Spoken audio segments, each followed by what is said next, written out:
Welcome to Crocheting Through Medical History. It is me, Maria, here to host. If you are watching on YouTube, which one you should be, but two, sorry the mic is just like really in the view, like even more so than last week. But it needed to be for better audio. Today I am making a different sweater, different than the one that I was making last week. I'm still making that one, but this one is blue instead of brown. And I want to wear it to family pictures next month because I am extra and didn't have a good picture-worthy sweater to wear with the overalls I want to wear with. So, we're making one. Hopefully it turns out and gets done by then. Already had to take it all apart once, but I'm already further than I was before I took it apart. So we good, I think. I could not figure out why the playback was only coming out of the left headphone. So my apologies if that is still happening. I don't know why. I'm really sorry. Maybe I'll get Sam to look at it. I don't know what's happening there. So I'm sorry. Don't listen with headphones. Or only listen with your left headphone so you can multitask. I'm also drinking a peppermint mocha because I got some peppermint extract when it was winter, and then I didn't really use it, so I'm trying to use it. Alrighty, let's get into it. So today we are talking about Postural Orthostatic Tachycardia syndrome, or POTS. POTS is a disturbance in the autonomic nervous system that causes lightheadedness, fatigue, exercise intolerance, tremors, anxiety, and heart palpitations when in an upright position, like sitting up or standing.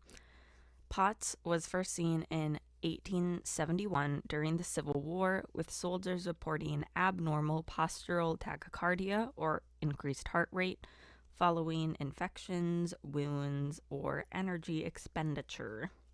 This condition was coined irritable heart, soldier's heart, or effort syndrome. Half a decade later in Sweden, Björ and Laurel noted a condition in many young women with the same abnormal postural tachycardia, though they called it arterial orthostatic anemia. Before the condition was named postural orthostatic tachycardia syndrome, POTS was called Da Costa syndrome, anxiety neurosis, chronic orthostatic intolerance, idiopathic hypovolemia, mitral valve prolapse syndrome, orthostatic tachycardia, and positional tachycardia syndrome. But it was finally settled on postural orthostatic tachycardia syndrome, or POTS. In the 1940s, Dr. Philip Lowe at Mayo Clinic stated that POTS was one of the most common conditions in young women, and they presented with postural tachycardia without notable blood pressure changes. In 1993, the Mayo Clinic defined an official diagnostic criteria for POTS: orthostatic intolerance, including a heart rate of or above 120 beats per minute, or increasing by at least 30 beats per minute within the first 5 minutes of standing. Since then, this diagnostic criteria, which has been adopted by many autonomic, neurologic, and cardiologic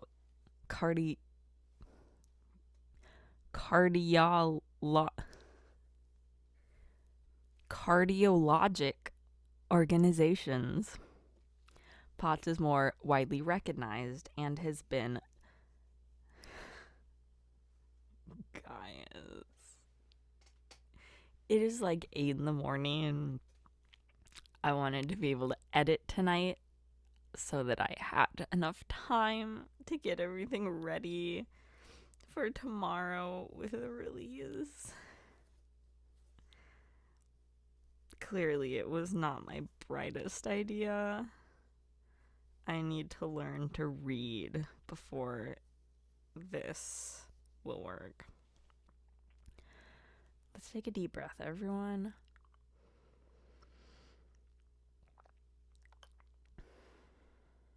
I also hope my breathing isn't as loud today. I both used my inhaler and used a nasal spray that is steroid free. So hopefully I will not react to it. Fingers crossed.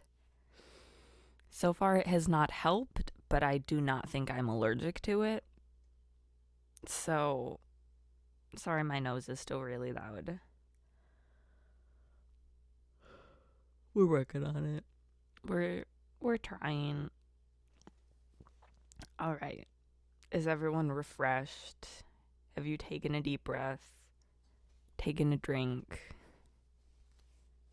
Breathed a little bit? Let's try that one more time. In 1993, the Mayo Clinic defined an official diagnostic criteria for POTS. Orthostatic intolerance, including a heart rate of or above 120 beats per minute, or increasing by at least 30 beats per minute within the first 5 minutes of standing. Since then, this diagnostic criteria, which was adopted by many autonomic, neurologic, and cardiologic organizations, POTS is more widely recognized and has a prevalence of 1% of the U.S. population, with 80% of the affected being women. As an autonomic syndrome with predominantly cardiovascular symptoms, POTS symptoms include irregular blood pressure, venous pooling, syncope or near syncope or passing out or almost passing out, exercise intolerance, fatigue, weakness, temperature dysregulation, and impaired digestion. The etiology of POTS is unknown, but it is known that the average age of onset is 15 years of age and may be brought on by infection, vaccination, trauma, pregnancy, surgery, or psychological stress. It is suspected the POTS might be an autoimmune disease or caused by immune dysregulation, and the condition has been linked to autoimmune conditions such as Sjogren's syndrome, Hashimoto's thyroiditis, and rheumatoid arthritis. Diagnosis of POTS is often delayed due to its symptoms shared with other more common conditions, anxiety disorders, hyperthyroidism, phochromocytoma, asthenia, hypotension, hypocortisolemia, and other endocrine disorders. The gold star diagnosis for POTS is a tilt table test. The patient is placed on a tilt table lying down with heart rate and blood pressure monitors. After baseline vitals are collected, the patient is tilted into an orthostatic position while their vitals continue to be monitored. As previously mentioned, a heart rate increase of at least 30 beats per minute or a total heart rate of at least 120 beats per minute is the diagnostic criteria for POTS. Symptoms may resolve completely within 5 years of onset based on the etiology of the onset, but management of POTS symptoms include regular light exercise, compression socks, adequate water intake with 3 to 5 grams of salt, and medications such as fluticlorazone, vasopressin, midodrine, methylphenidate, and erythropoietin.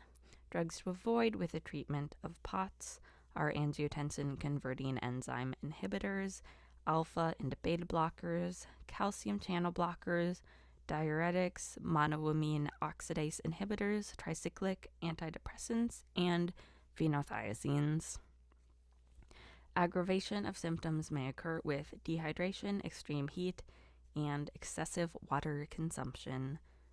Hi, editing Maria in the dark because Gimli figured out how to turn off the light. I meant alcohol consumption, not water consumption. Water is good. Excessive alcohol consumption, not good. As well as obviously prolonged standing or just standing in general. All right, so that was the research portion of this episode. There was a lot more with like hypotheses on etiology. I honestly ran out of time and brain space. I just could not. I don't know. I was reading the stuff and I was like, I don't even understand what's happening.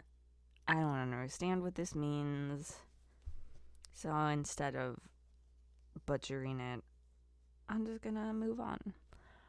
So if you want to learn more, you definitely should. But this is not the place. So I'm very excited to announce a new segment called Interview with a Real Life Sick Person. I touched on this in my Instagram story last week because I was able to talk with Grayson's mom for a bit. If you have not listened to my MLD episode, go do that. It is on YouTube and your audio-only listening platforms.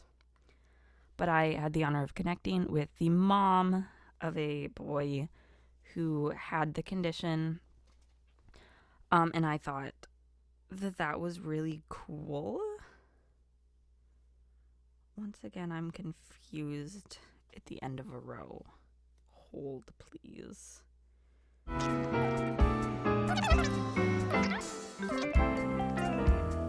So, I had the honor of talking to Grayson's mom last week, and it inspired me, I guess, to try to reach out to people with the conditions that I'm talking about, ask them some questions, spread more, not just historical and medical information awareness on the conditions, but some more like real life, look, it's a person with the condition.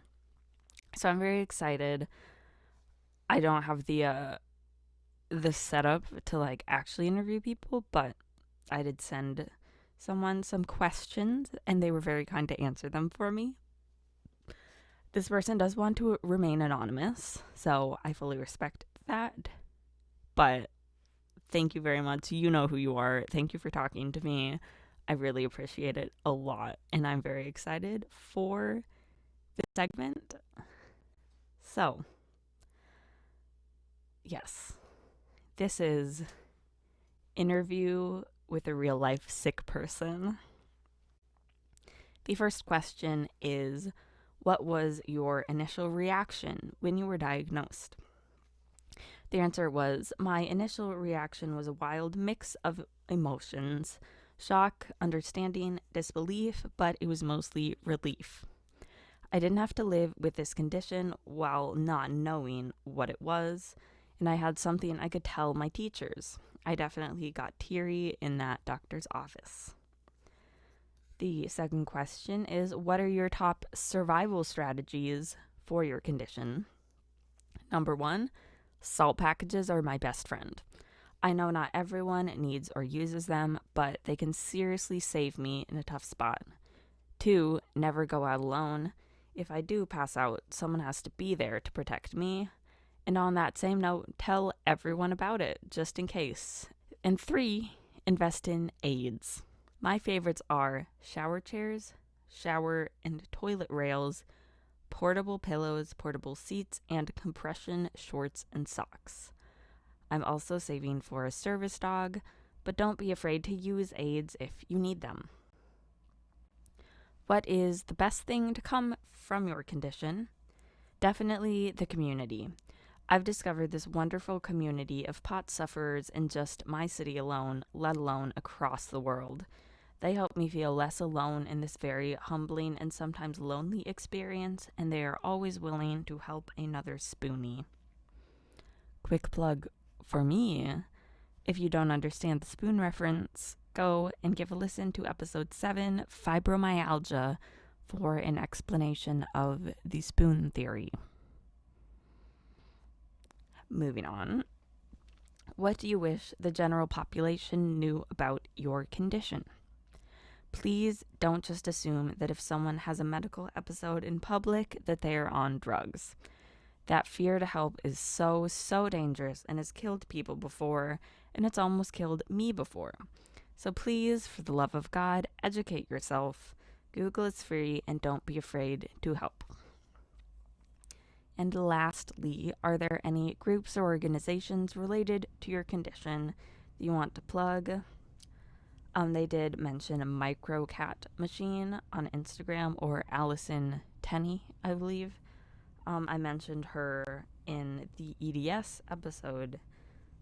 She has EDS and POTS, as well as Izzy Kornblau, who I also mentioned. She has as well EDS and POTS. Those kind of go together. There's a lot of overlap with those patients. But yes, they said that Microcat Machine is an accurate representation of POTS and living with the condition. So if you are interested in that, go check out Microcat Machine on Instagram. And it is very informative, while not like depressing usually information. So that's good. Thank you to Arthur Fredorowski and the Journal of Internal Medicine, Philip Lowe and the American Autonomic Association, MD Edge, and Postgraduate Medical Journal. Big thank you to my real life sick person of the day. Thank you so much for talking to me, and I wish you the best in your health journey. Let's see, if you have any questions that you would be interested in knowing the answer for any given condition that we talk about, hit me up, comment them, DM me on Instagram, whatever you want to do, get those to me. I'm very interested in knowing what you want to learn about. And also, if you are a real life sick person and you would be interested in talking to me about your condition, hit me up as well. Or if you have a condition that you want to learn about, also tell me that. Basically, tell me what you want to hear, because I would love to accommodate that and learn about what you're interested in learning about.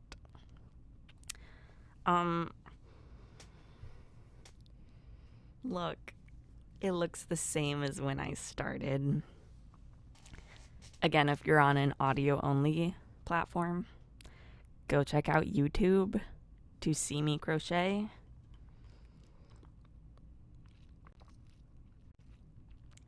And drink coffee. I said I was going to release that pattern this week. I did not. It didn't happen. I don't know when it'll happen. It'll happen sometime. I think the pattern is pretty set. Just got to add some finishing touches and get it actually up. Someday it'll happen. I promise, probably. Yeah. I think that's about it. Thank you for tuning in. Subscribe on YouTube. Follow me on Spotify or Apple Podcast or on Amazon Podcast or Google Podcasts. Give me a follow. Give me a subscribe. Give me a like and to comment, share with your friends. Follow me on Instagram, Maria Makes Makes. And stay safe, stay healthy, and I will see you next week. Bye.